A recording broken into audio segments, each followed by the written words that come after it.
Young people from all over the globe are joining up to fight for the future. I'm doing my part!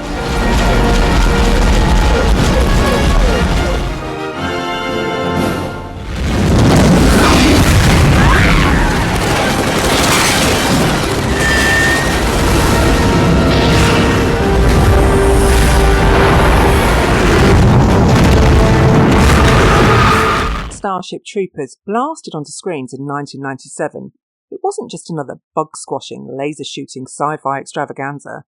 No, Paul Verhoeven, the maestro of subtlety, if subtlety were a wood chipper to the face, had bigger plans. He aimed to turn a big-budget blockbuster into a sharp satirical critique of militarism, jingoism, and whatever isms were in vogue at the time. But here's the kicker. Verhoeven's satire was so biting, so over the top, that you have to wonder if he ended up becoming the very thing he was mocking. Paul Verhoeven picked up Heinlein's Starship Troopers with the same enthusiasm Murder Kitty has for a bath. He was fascinated, sure, but also a bit repelled, like he found a juicy novel and then realised it was soaked in jingoism. So naturally, he didn't finish reading it. Instead, he teamed up with screenwriter Edward Neumeier to turn a tale of military glory into a full-blown critique of authoritarianism. Admirable? Sure. A little misguided? Possibly. You see, Verhoeven's approach was less about nuanced critique and more about smashing everything with the same hammer. I'm doing my part. I'm doing my part too. They're doing their part. Are you? He didn't just critique militarism. He painted the whole concept of duty and service with the same fascist brush, as if the only thing that could come out of structured collective action is goose-stepping into oblivion. And in today's world, where the pendulum has swung so far towards individualism that the idea of collective responsibility feels quaint, Verhoeven's heavy-handed satire might just be the wrong prescription for a disease we're not even suffering from anymore. With a budget that could have funded a small nation's defence programme, Verhoeven pulled out all the stops. The CGI arachnids were a marvel, not just for the time, but still look good 27 years later, whilst the battle sequences were as intense as they were mind-numbing. Break for high orbit!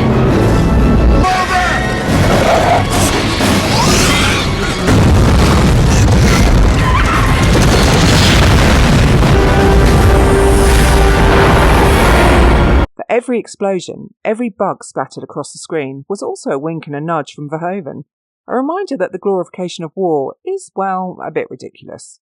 The uniforms, the settings, the sheer militaristic sheen of the whole thing, it was all designed to make you question if maybe, just maybe, the heroes were the ones who should be squashed. Verhoeven was so intent on mocking the glorification of war that he might have forgotten that, sometimes, fighting for something greater than oneself isn't inherently evil. But why let a little nuance get in the way of a good explosion?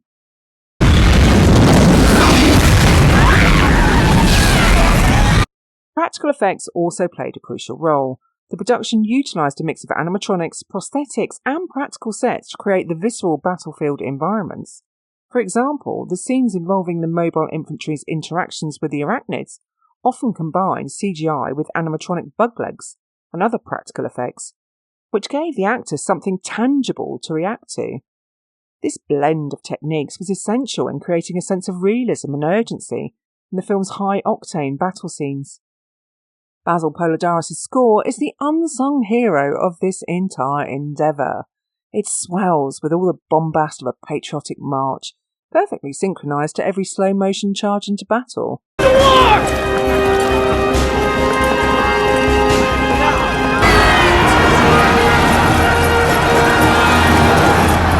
The irony is so thick you could cut it with a combat knife. Except you don't, because it's so seamless that you're not entirely sure if you're supposed to be moved by the music.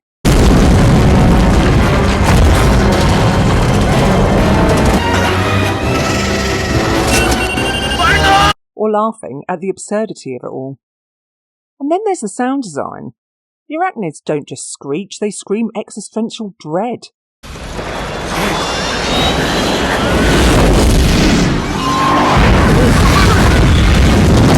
Verhoeven's team crafted a soundscape so immersive you're right there on the battlefield, questioning why you ever thought this was a good idea.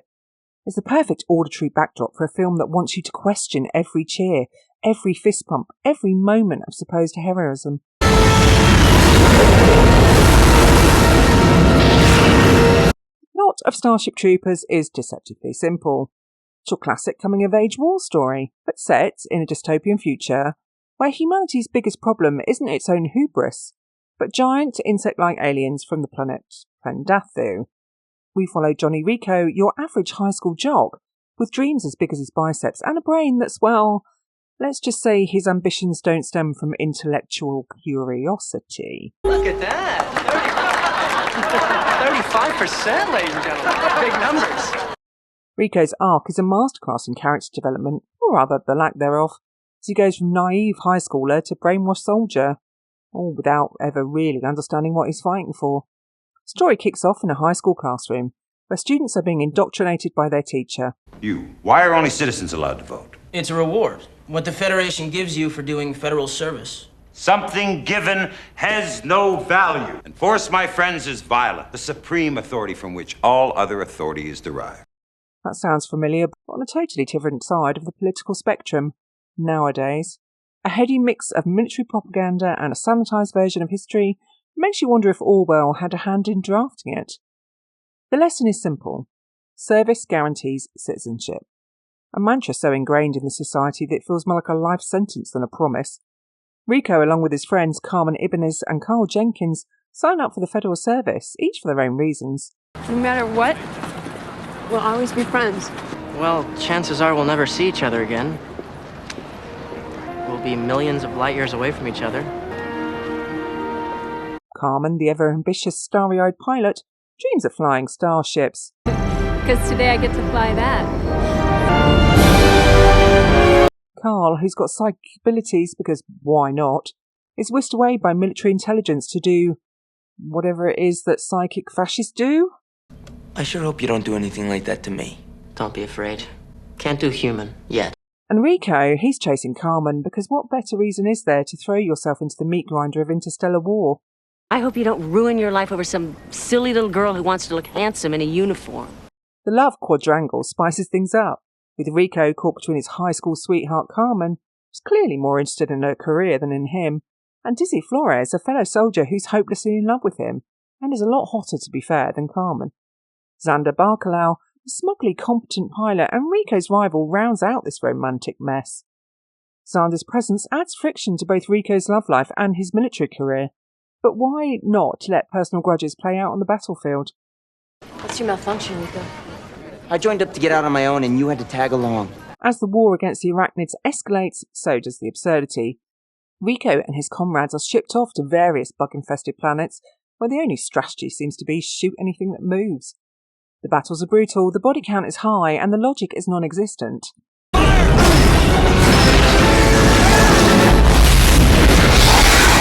Each set piece is more bombastic than the last, culminating in a final showdown on Planet P, when the mobile infantry's mission to capture a brain bug.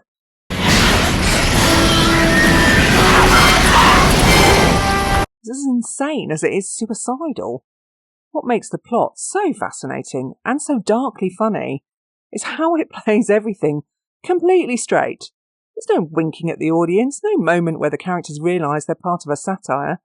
They believe in their mission, in their leaders, in their cause. Expect anyone in this unit to do the same for me. Even as the audience can see the futility and the madness of it all. By the end, Rico has fully embraced his role as a cog in the military machine. But instead of triumph, there's a lingering sense of unease. Has he found purpose, or has he simply been ground down by the very system he set out to serve? I only have one rule. Everyone fight. No one quit. Don't do your job, I'll kill you myself. You get me? The cast of Starship Troopers is a perfect blend of the beautiful, the earnest, and the completely oblivious, a mix that Verhoeven uses to devastating effect. Jesper Van Dien plays Johnny Rico with all the charisma and depth of a guy who'd get the lead role in a high school play because he looks good in a Letterman jacket. Rico is the poster child for a society that values brawn over brains, a walking, talking Ken doll who throws himself into the military not out of any deep-seated patriotism, but because he's got nothing better to do. What about you, son? Infantry, sir. Mobile infantry made me the man I am today. Van Dien nails the role. bringing just the right amount of naivety and boyish charm to a character who never quite grasps the gravity of his situation. I joined up for her.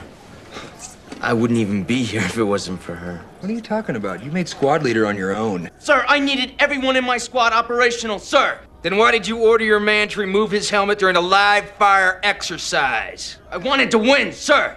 The brilliance of Van Dien's performance is how he manages to be likeable, even as Rico stumbles blindly through a wall that's clearly over his head. Policy is preferable to war with the bugs. Let me tell you something. I'm from Buenos Aires, and I say kill them all! Denise Richards is Carmen Ibanez, Rico's high school sweetheart and the quintessential girl next door. If your next door happens to be in a dystopian society that churns out soldiers like fast food. I think I'm gonna go career.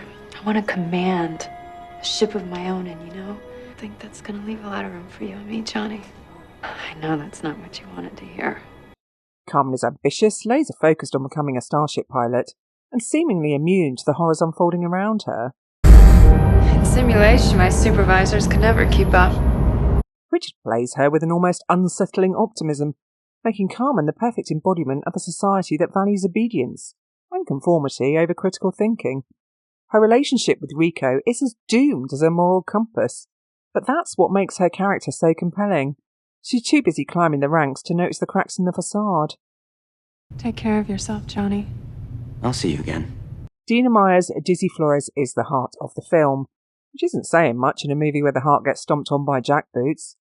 Dizzy is tough, loyal, and hopelessly in love with Rico, to the point of signing up for the mobile infantry just to be near him. You think I joined the mobile infantry because of you? 20 minutes. Meyer brings a raw intensity to the role, making Dizzy's unrequited love and eventual fate all the more tragic. It's alright. Because I got to have you. She's the character who seems to grasp, on some level, the insanity of what's happening around her, but she's too caught up in her doomed quest to do anything about it. Dizzy's arc, from hopeful recruit to tragic casualty, adds an emotional depth that the rest of the film often sneers at. Here's a bunch of MI kids that look like they could eat bugs for lunch. Yum, yum, yum. Neil Patrick Harris is Carl Jenkins, Rico's high school buddy who morphs from nerdy psychic student into something out of a dystopian fashion catalogue. Harris plays Carl with a detached coldness that makes his rise through the ranks of military intelligence feel both inevitable and unnerving. Sorry it had to be your unit on P. That mission had a very low survival probability. We thought there might be a brain bug on P. It's afraid. It's afraid! We've got one of their brains now. Pretty soon we'll know how they think. And then we'll know how to beat them. His uniform, complete with cap and SS-inspired black leather, leaves little to the imagination about the kind of regime he represents. Carl's psychic abilities serve as a metaphor for the invasive reach of a government that sees and controls everything, and Harris manages to make the character's transformation both chilling and darkly amusing. Funny then that he'd go on to play Doogie Howser. Smart, but you can blow off a limb. Still 86% combat effective. Here's a tip. Jake Busey brings his trademark grin and laid-back charm to Ace Levy, Rico's wisecracking sidekick. You got some guts for a rich kid. It's you and me could be buddies. What do you say? He treats interstellar warfare like a frat party gone horribly wrong. Ace is the kind of character who cracks jokes to cover up the terror of war. Funny how they always want to be friends after they rip your guts out. Hey, still got me to kick around. Well, that's the kind of gal who makes squad leader. That's my job you're talking about. Lucy plays him with a perfect mix of bravado and insecurity. He's the everyman in this otherwise absurd world. Sir, I don't understand. Who needs a knife in a nuke fight anyway? All you gotta do is push a button. Providing a grounding influence even as he charges headfirst into battle with all the enthusiasm of someone who has no idea what he signed up for. Ace, what are we doing? I don't know. I need a squad leader. Oh, no. No, I've been there. I blew it. I'm just here to fight. Michael Ironside's Lieutenant Gene Razchek is the film's grizzled voice of authority, a teacher turned officer who extols the virtues of violence with a straight face. I only have one rule. Everyone fights, no one quits. Don't do your job, I'll shoot you. I need a corporal. You're it until you're dead, or till I find somebody better. Ironside is the kind of actor who can deliver lines like, Fire teams! You locate a bug hole, nuke it. without a hint of irony. which makes his performance both compelling and deeply unsettling. Come on, you Hank! You want to live forever? Razchik is a father figure to Rico and his squad, but his unwavering belief in the righteousness of their cause. I expect the best, and I give the best. Here's the beer! Have fun! That's an order! Is a clear indictment of the blind loyalty that the film so mercilessly critiques. Ironside's performance is so earnest that it nearly convinces you. What would you do if you were me? Figuring things out for yourself is the only freedom anyone really has. Make up your own mind. If only for a moment, that maybe, just maybe, the Federation's cause isn't as terrifyingly dystopian as it seems. Ramsey Brown's Sergeant Zim is the drill instructor from your worst nightmares. Who here thinks they got what it takes to knock me down? I get broken, sir. Medic!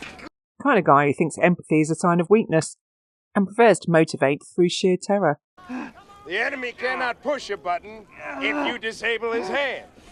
Medic! Brown plays Zim with a manic energy that makes him both a terrifying authority figure and, oddly enough, one of the film's more likeable characters. Do you think there's any possibility of salvaging this man? Yes, sir, I do. Zim is the epitome of the tough-love military leader. Good job, Sergeant. Thank you, sir. That would be private, sir. Sam got the bug, man! So committed to the cause that he volunteers to be demoted so he can get into the thick of the fight. His arc from barking drill sergeant to frontline grunt. Your senior drill instructor, Career Sergeant Zim! Suck it again! Feet together! Underscores the film's satirical take on the glorification of military service. Think this had to happen to me. What a bunch of apes. On its release, Starship Troopers was met with confusion, derision, and more than a few blank stares. Critics weren't sure what to make of it. Was it a gleeful celebration of violence or a sly critique of everything it depicted? Most audiences saw it as just another loud, explosive action flick, missing the layers of satire buried beneath the gunfire and bug guts. Over the years, though, the film has been reappraised as a cult classic, with many now hailing it as a brilliantly subversive piece of cinema. The film's biting commentary on the ease with which societies slip into authoritarianism, the use of propaganda to control the masses, and the glorification of war have all become more relevant as time has passed. In a world increasingly sceptical of a government and media narratives, Verhoeven's film can feel like a prescient warning, wrapped in a slick, bombastic package. The irony, of course, is that the film's ambiguity, its refusal to clearly mark itself as satire, has allowed it to be misinterpreted by those who see it as an endorsement of the very values it seeks to lampoon. Starship Troopers is a film that wears its contradictions on its sleeve, and that's precisely what gives it such staying power.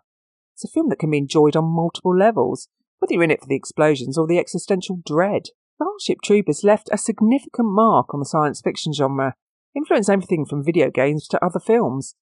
The film's unique blend of dark humour and high-tech weaponry has been echoed in major game franchises like Halo and Mass Effect. It's inspired a new wave of filmmakers and creators to explore similar themes. Starship Troopers is a film that defies easy categorisation. On one hand, it's a dazzling spectacle filled with epic battles, cutting-edge special effects, and enough action to satisfy even the most jaded blockbuster fan. On the other hand, it's a razor-sharp satire that skewers the very concept of militaristic heroism, questions the narratives that glorify war and sacrifice. It's this duality that makes the film so compelling, and so controversial. Verhoeven's approach is nothing if not audacious.